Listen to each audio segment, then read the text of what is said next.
안녕하세요. 휴먼버그입니다. 주변에 그런 사람 있지 않나요? 부탁을 받으면 무조건 응이라고 하는 사람이요. 누가 봐도 부당한 상황인데 웃으며 넘기는 사람.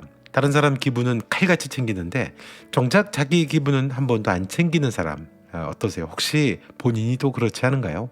우리는 보통 그런 사람을 천사, 착하다고 부르죠.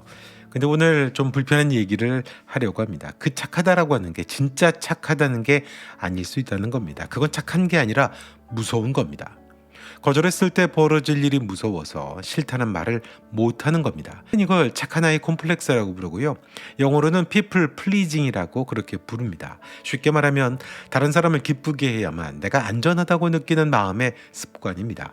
이게 왜 자존감이랑 관련이 있고 어디서부터 시작된 건지 그리고 어떻게 빠져나올 수 있는 건지 이 영상에서 다뤄보겠습니다. 먼저 이게 왜 생기는 건지부터 말씀드리죠. 대부분의 착한 아이 컴플렉스는 어린 시절에 뿌리가 있습니다.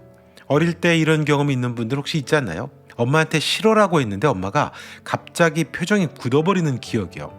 아빠한테 내 의견을 말했는데 말대꾸하지 마라고 들었던 기억, 울었는데 울지마 약하게 라는 소리를 들었던 기억, 이런 경험이 한두 번이면 괜찮습니다. 그런데 이게 수십 번, 수백 번 반복이 되면 아이의 뇌에 하나의 공식이 새겨지게 됩니다. 어떤 공식일까요? 내 감정을 표현하면 위험하다. 상대의 기분을 맞춰줘야 안전하다. 이게 한번 깔리게 되면 어른이 돼서도 자동으로 작동을 하게 되는 겁니다. 회사 상사가 부당한 지시를 해도 네 알겠습니다 하고 친구가 매번 일방적으로 부탁을 해도 응 괜찮아 그렇게 말을 하는 거죠. 이건 성격이 좋은 게 아닙니다. 어릴 때 살아남기 위해 배운 생존 기술이 꺼지지 않은 겁니다. 착한 아이 콤플렉스는 성격이 아닙니다. 어린 시절에 학습된 생존 방식인 겁니다. 자, 그런데 여기서 한 가지 더 깊이 들어가 보죠. 심리학자 피트 워커라고 하는 사람이 있는데요. 이 사람이 아주 중요한 개념을 하나 만듭니다. 우리가 위험을 느끼면 보통 세 가지 반응을 하죠. 싸우겠죠, 도망가겠죠, 얼어붙겠죠. 근데 피트 워커가 여기에 네 번째를 추가합니다. 비위 맞추기입니다. 이런 거예요. 맞서 싸울 수도 없고 도망갈 수도 없고 가만히 있기도 무서울 때 남은 방법은 하나입니다. 상대 기분을 맞춰서 위험을 피하는 겁니다. 어린아이한테 부모는 세상 전부죠. 부모가 화를 내면 아이는 싸울 수 없죠. 도망갈 수도 없습니다. 그래서 남은 선택지가 뭐냐면 웃으면서 비위를 맞추는 겁니다. 엄마 내가 잘할게 화 풀어. 이게 어린 시절에는 실제로 효과가 있습니다. 부모가 기분이 풀리면 나한테 다시 따뜻하게 대해주잖아요. 문제는 이 프로그램이 어른이 돼서도 꺼지지 않는다는 겁니다. 그러니까 착한 사람이 착하게 행동하는 건 많은 경우에 뇌가 위험 신호를 감지하고 자동으로 비위 맞추기 모드를 켜버린 겁니다. 그러면 이게 자존감이랑 무슨 관계가 있는지 알아보죠. 착한 아이 콤플렉스가 있는 사람의 머릿속에는 이런 공식이 돌아가고 있습니다. 나는 착하게 행동해야만 사랑받을 수 있다. 이걸 뒤집으면 이런 뜻이에요. 있는 그대로의 나는 사랑받을 자격이 없다. 이게 자존감의 핵심을 때리는 겁니다. 자존감이라는 게 뭐냐면 나는 이 상태에 그대로 가치가 있다고 느끼는 감각이에요. 근데 착한 아이 콤플렉스가 있게 되면 뭔가를 해줘야만, 상대를 기쁘게 해야만, 그래야만 내 존재가 의미가 있다고 느끼는 겁니다. 예를 들어 보죠. 회사에서 야근을 자처하면서까지 다른 사람 일을 도와줍니다. 주말에 쉬고 싶은데 친구가 부르면 무조건 나갑니다. 그런데 누군가가 나한테 너 좀 쉬어 그러면 오히려 불안해집니다. 내가 안 도와주면 나를 필요 없다고 생각하면 어떡하지? 그런 생각도 들게 됩니다. 이 상태가 오래가면 번아웃이 옵니다. 몸도 마음도 완전히 바닥나는 거잖아요. 영국의 국립보건서비스 줄여서 NHS라고 하는데요. 그 보고서에서 따르면 낮은 자존감은 우울증과 불안장애의 중요한 원인 중에 하나라고 합니다. 또 경계선을 세우지 못하는 습관은 이걸 더 악화시킨다고 합니다. 그러니까 착한 아이 콤플렉스는 있는 그대로의 나는 부족하다는 믿음 위에 서 있고 이게 자존감을 계속 깎아먹는 겁니다. 여기서 좀 더 현실적인 얘기를 해보죠. 착한 아이 콤플렉스가 일상에서 어떤 모습으로 나타날까요? 네 가지 패턴이 있습니다. 첫 번째는 거절할 때 죄책감이 폭발합니다. 친구가 이번 주말에 만나자 그러면 진짜 피곤한데도 그래 라고 대답을 해요. 싫어라고 하면 나쁜 사람이 될 것 같아요. 나중에 집에 와서 자기 전에 생각합니다. 내가 왜 또 그랬지? 그런데 다음에 또 똑같이 합니다. 두 번째는 내 의견이 없어집니다. 점심 뭐 먹을래? 이 간단한 질문에도 아무거나 괜찮아 라고 하거든요. 진짜 아무거나 괜찮은 거 아닙니다. 상대가 원하는 걸 골라주고 싶은 거예요.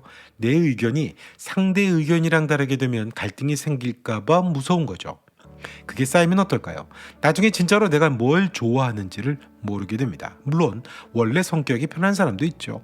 그건 다른 얘기고요. 근데 매번 내 취향을 숨기면서 상대 취향에 맞추고 있다면 그건 편한 게 아니라 나를 지우고 있는 겁니다. 자, 세 번째는 화가 나는데 화를 못 냅니다.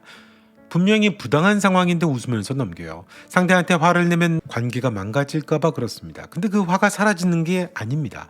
안에 쌓여요. 그리고 엉뚱한 데서 터집니다.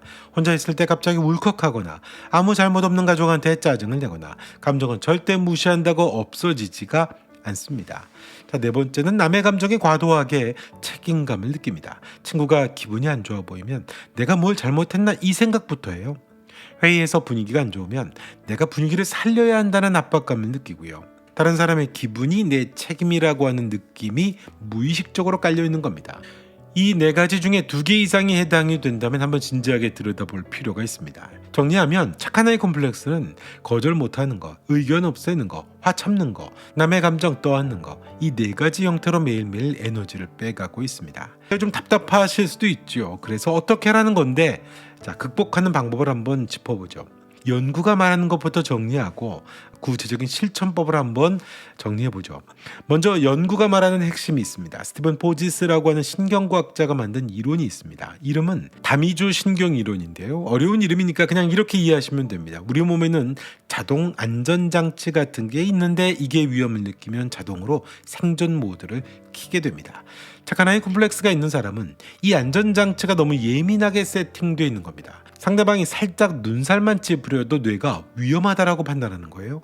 바로 비위 맞추기 모드를 켜버리는 거죠. 그래서 연구자들이 하는 말은 행동만 바꾸려고 하면 안 된다는 겁니다. 이 안전장치 자체를 다시 세팅해야 되는 겁니다. 뇌한테 거절해도 안전해라고 하는 경험을 반복적으로 쌓아줘야 한다는 뜻입니다.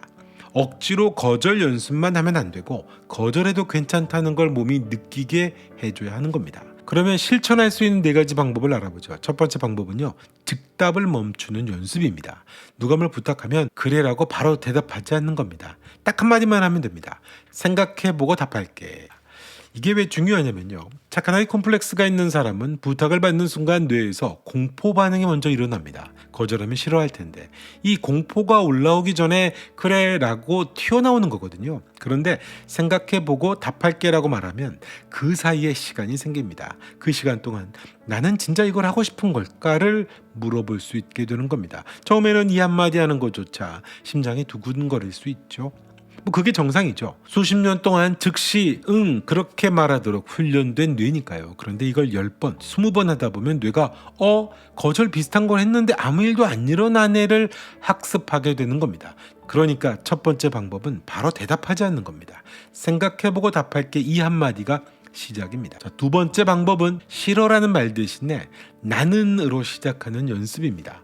거절이 어려운 이유 중에 하나가 거절을 하면 상대를 공격하는 그런 느낌이 들기 때문이에요. 그래서 싫어라고 직접 말하는 대신에 나를 주어로 바꿔보는 겁니다. 예를 들면 이런 거죠.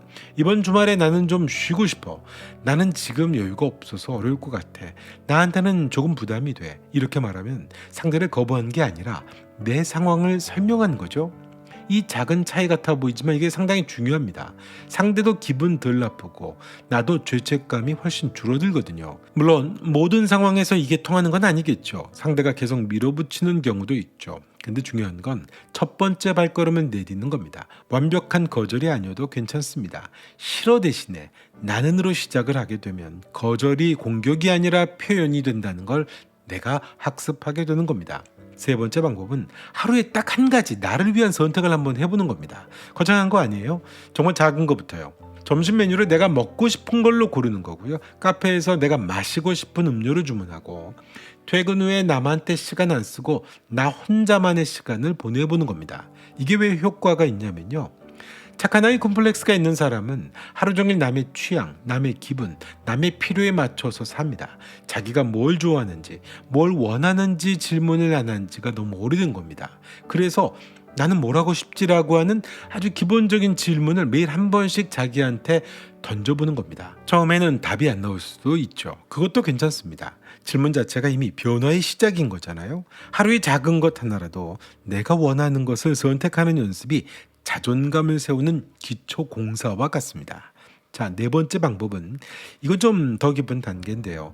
나는 왜 이 사람 기분을 내가 책임져야 한다고 느끼지를 그렇게 스스로한테 물어보는 겁니다. 아까 네 번째 패턴 기억하시죠? 남의 감정에 과도하게 책임감을 느끼는 거예요. 이게 자동으로 올라오는 순간이 있습니다.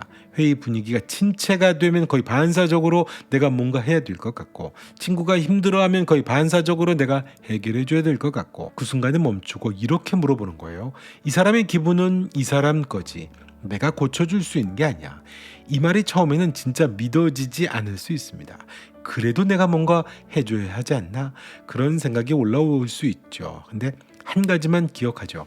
다른 사람의 감정을 내가 책임지는 건 사랑이 결코 아닙니다. 그건 나를 소진시키는 습관입니다. 진짜 사랑은 상대의 감정을 존중하면서도 내 감정도 같이 존중하는 게 진짜 사랑입니다. 그러니까 남의 기분은 남의 것이라고 하는 걸 인정하는 거, 그게 진짜 건강한 관계의 출발점이 될 수 있습니다. 자, 네 가지 방법을 말씀을 드렸는데요. 한 가지를 꼭 알아두시면 좋습니다. 이 변화를 시작하면 주변의 반응이 달라질 수 있습니다. 그게 좀 힘들 수 있어요. 왜냐하면 항상 그래 그렇게 하던 사람이 갑자기 좀 생각해 볼게 라고 다르게 답을 하거든요. 주변 사람들이 조금 당황할 수 있죠. 어떤 사람은 너 요즘 왜 이래 그렇게 할 수도 있죠. 어떤 사람은 서운할 수도 있습니다. 근데 흔들리면 안 됩니다. 이건 나빠진 게 아닙니다. 그동안 비정상적으로 자기를 깎아가면서 유지했던 관계가 정상으로 돌아오는 과정입니다. 진짜 당신을 아끼는 사람은 당신이 경계를 세워도 떠나지 않습니다. 그게 진짜 관계예요. 그 사람이 진짜인 겁니다. 마지막으로 이것만 말씀을 드리죠. 착한 사람이 되는 걸 그만두라는 게 아닙니다. 착한 건 정말 좋은 거죠. 세상에 필요한 가치죠. 근데 진짜 착하다는 거랑 무서워서 하는 착하다라고 하는 건 다른 겁니다. 진짜 착한 행동은 내가 원해서 하는 거예요. 나는 이 사람을 도와주고 싶어. 그래서 돕는 거야. 이건 아주 건강한 착한 거죠. 근데 안 도와주면 싫어할까봐. 그래서 어쩔 수 없이 돕는 거. 이건 생존 반응입니다. 이 차이를 구분해야 합니다. 그게 오늘 영상의 핵심이에요.